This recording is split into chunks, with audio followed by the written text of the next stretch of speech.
What is up, guys? DZ Fear. That's an old intro. Anyway, I'm here with Sam Cox, who is What's up, man? probably well known in the Yugiverse for playing Fluffals.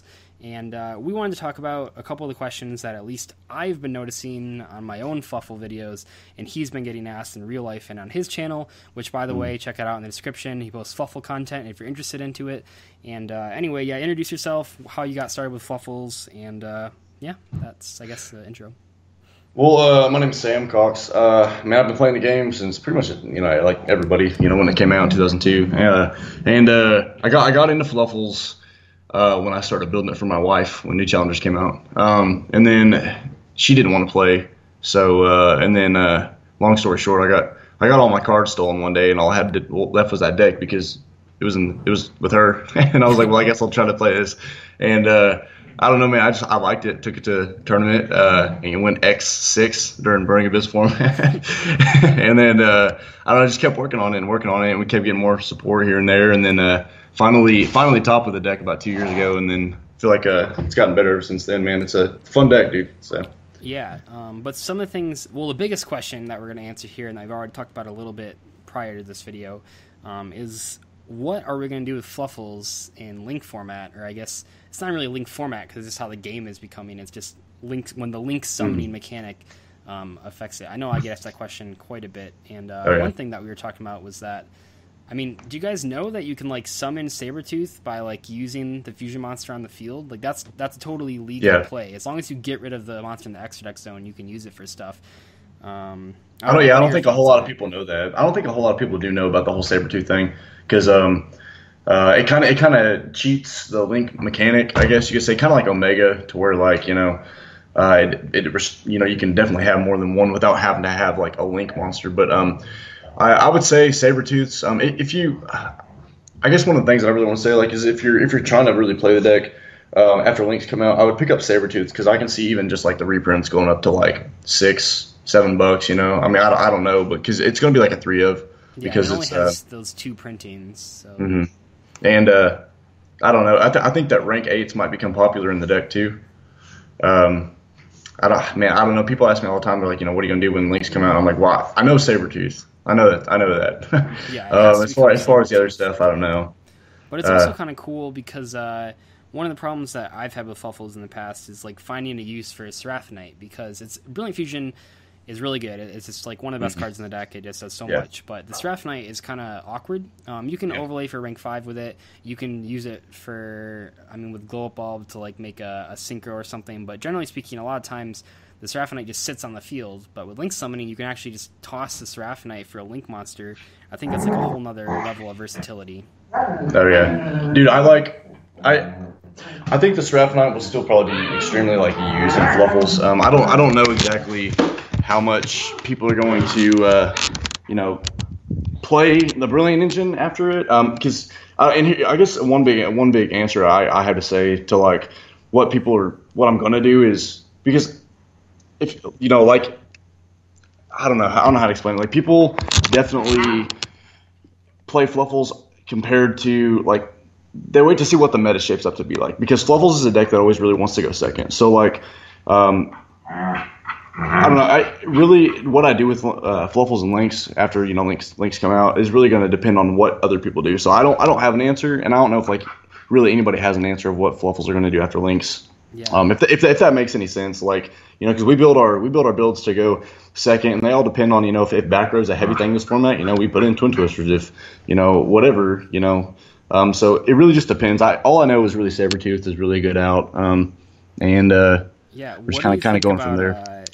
Just never getting Fight for Patchwork. I mean, how long do you think they'll make us wait for Fight for Patchwork? I mean, it's already been a while. I feel like if we would have had it before Nats, I would have definitely considered Fluffles for Nats.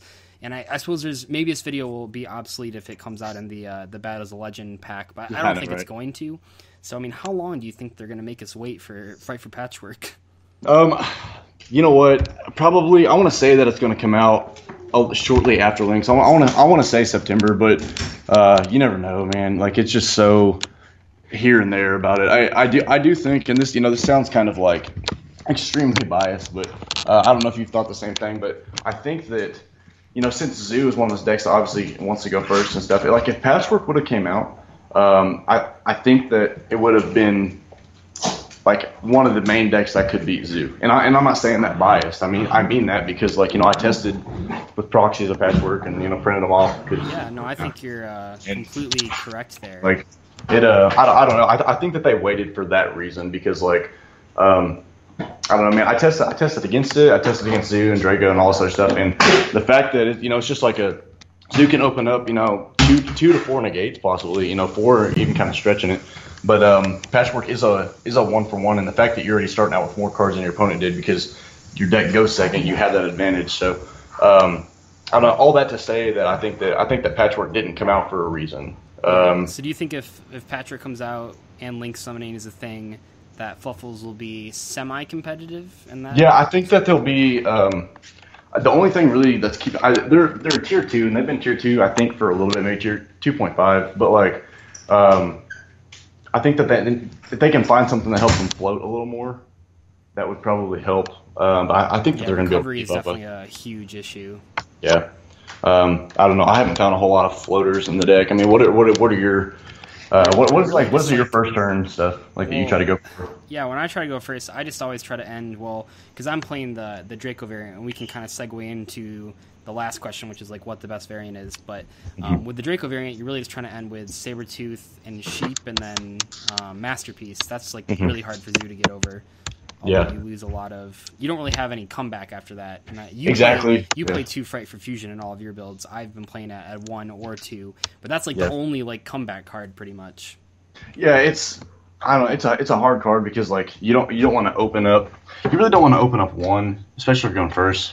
And you really don't want to open it if you're going second because you won't use one of those cards that my theory and pretty much theory of Yu-Gi-Oh is to hopefully not open the cards that you can search and open more cards that let you search. So I don't know, man. Like it's different. Like I think that Patchwork really didn't come out for a reason. I think that it would have stood a really amazing chance against Zoo. And from a business standpoint of like Konami, like why would you let a budget deck completely just dominate a deck that you're making? Like I believe that they're making more money off of Zoo than they've made off of like so many different decks before, like in a long time. So they're just like, why change a good thing? So and that sounds extremely biased, like I said. Because it's hard. What was the first moment that you realized that like Fluffals might be competitive? I mean, for me it was reading Fluffal Wings, but I know like Fright for Tiger is obviously like, really big, and like Sabretooth is really big. So how about for you? Like, what was when you realized like, hey, maybe this deck's pretty good?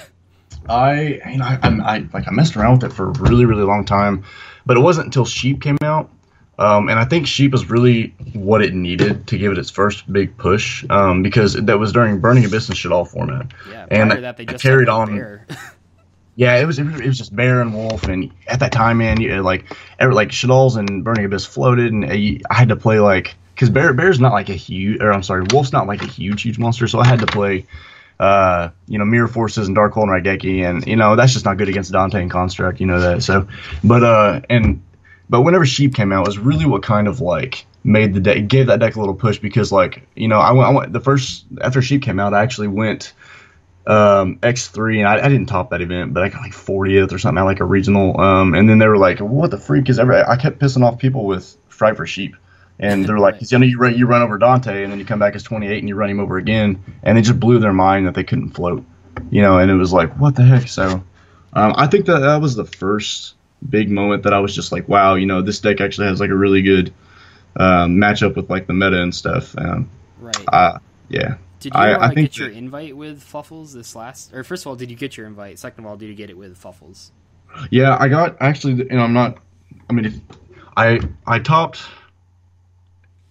I guess top 32 at least, a few top 16s and one top 8, 7 times over this last season with a variant of Fluffals. So it's been a really cool year just because they, messing with the different builds and stuff. And this is the best they've ever been, pretty much. Pretty much as of right now. It's hard right now because, I don't like you, like we were talking about, like we tested so much like with Patchwork, and it's kind of like not a slap in the face, but like it's really hard to kind of go back to playing without Patchwork. It is. When like I only played, I try really hard to not test with it too much because going back is just so tough. I mean, it just it does everything. Do you think that you'll play Fluffals at Nats? I that or Herald. It's really weird. I've been like doing this Herald build, With trying to. vendor and stuff to get Yeah, draws, or okay. yeah, with the Fluffle engine, sticking chairs, and all that kind of stuff. But I've also been talking theory with some of my teammates, like Kobe and Yugioh, and a few other people on Team Ropire, and we designed this Fluffle build that we're playing like triple. I'm kind of blowing my cover here, but playing playing triple, like enemy controller, stealing, just playing a bunch of like chainable hand trap, or not hand traps, just spells and hand traps. Just to get through fights. And stealing their Trident, laying a Broad Bull on it, searching out Luna Light, and then searching a Polymerization. So like it's so I feel like playing.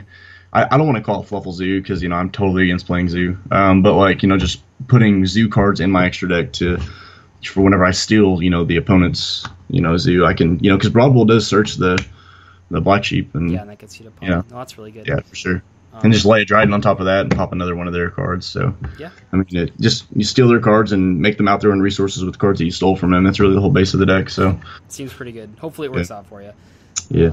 But that'll be it for the video, I think. Thank you, SamCox, for coming on my channel and talking about Fluffles. I know I get comments a lot of times in my videos asking, well, how do you feel about Sam's latest build? And it's like, okay, let me go check it out. And then, so I think a collaboration has long been coming.